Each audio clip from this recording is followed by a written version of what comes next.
Cần nung nạc lắm suối tu na si bụi bà Cà si ninh đi lắc nạc hal Cắt linh lâu nạc lê ca sual bal nạc Na xin thu ko si lâu Arop mi nung nạc ser siam tu na si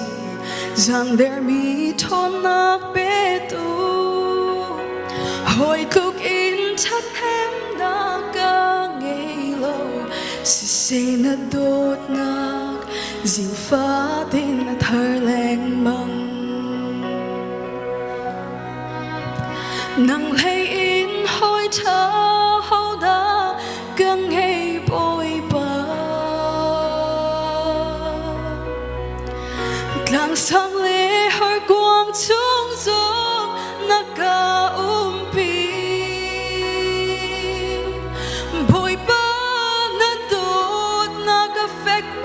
Chúa đông chim lại lâu dùng ốc lạc na xin ác tu liên ngăn xin sân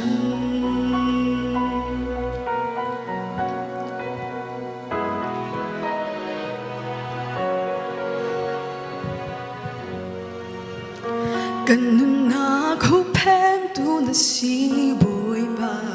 Ngạc của chúng hiếm na ca mù Vợ lấy chúng hở nạc lúc man xe lô Nạc thả đêm ca đor nạc Nạc quay mi nung nạc đâm ter tu na si At hi mi nung nạc bê tu Kapal nạc at đam ka sual nạc ka Si say na đốt nạc Dinh phá tin na thar leng măng Nang hay in hồi thơ hậu đã ca ngày bôi bà Càng sang lê hơi quang chung dung na ca pi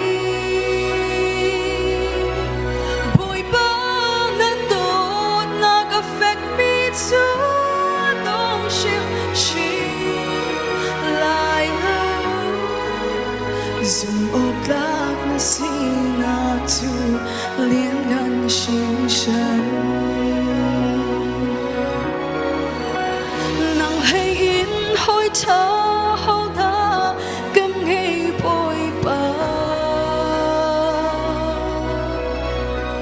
Càng sang lê hơi quang chung dung na ca pi Bôi ba na đốt na ca phép mi Chúa đông chim lại lâu dùng ốc lạc na xin ác tu liên ngăn xin sân dùng ốc lạc na xin ác tu